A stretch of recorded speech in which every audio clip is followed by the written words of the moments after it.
இன்றைக்கி நம்ம 10th ஸ்டாண்டர்டுக்கு golden study plan பார்க்க போகிறோம். 30 நாளைக்கு பார்க்க போகிறோம். ஏப்ரல் மாதம் மட்டும் 5 சப்ஜெக்ட் படிக்க போகிறோம். எப்படி படிக்க போகிறோம் அப்படின்னா, வீக் டேஸ், அதாவது சண்டேவை தவிர மித்த இருக்க 6 நாளில் காலையில் 5லேருந்து 6:30, ஈவினிங் 5லேருந்து 7, நைட் 8லேருந்து 10:30. ஸோ மொத்தம் 6 மணி நேரம் படிக்க போகிறோம். சண்டே எப்படி படிக்க போகிறோம்? காலைல 5லேருந்து 8, 2 மணி நேரம் பிரேக், திருப்பி 2 மணி நேரம் படிக்கிறோம், மறுபடியும் 2 மணி நேரம் பிரேக், மறுபடியும் 2 மணி நேரம் படிக்கிறோம். அப்புறம் ஈவினிங் 6லேருந்து 7 1 மணி நேரம் படிக்கிறோம், அப்புறம் 1 மணி நேரம் பிரேக், அப்புறம் 2.5 மணி நேரம் படிக்கிறோம். ஸோ மொத்தம் சண்டே 10 hours படிக்கிறோம். ஸோ 30 days இதை ஃபாலோ பண்ணிங்க அப்படின்னா, சயின்ஸ் டெய்லி 2 hours படித்தோம்னா 25 நாளில் முடிச்சிடலாம். டெய்லி 1 hour முடிச்சிங்கன்னா சோஷியல் 24 நாளில் முடிச்சிடலாம்.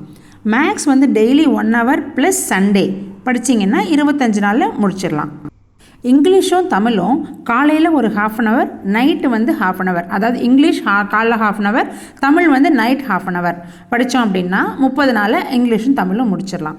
ஸோ ஆக மொத்தம் நீங்கள் இதே டைம் ஸ்கெடியூலில் கரெக்டாக 30 நாள் ஃபாலோ பண்ணிங்க அப்படின்னா ஏப்ரல் முடிகிறதுக்குள்ளே நீங்கள் எல்லா சப்ஜெக்ட்லேயும் ரொம்ப தரவாக இருப்பீங்க. ஓகேவா? நான் டெய்லி என்னென்ன படிக்கணும் அப்படின்றத நான் உங்களுக்கு டெய்லி வீடியோஸ் போஸ்ட் பண்ணுறேன். அதை நீங்கள் பார்த்து படிச்சுக்கோங்க. நாளையிலேருந்து நீங்கள் போர்ஷன் ஆரம்பிக்கணும்.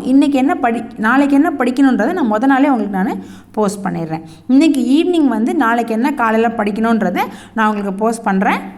நல்லா படிங்க. All the best. Bye bye.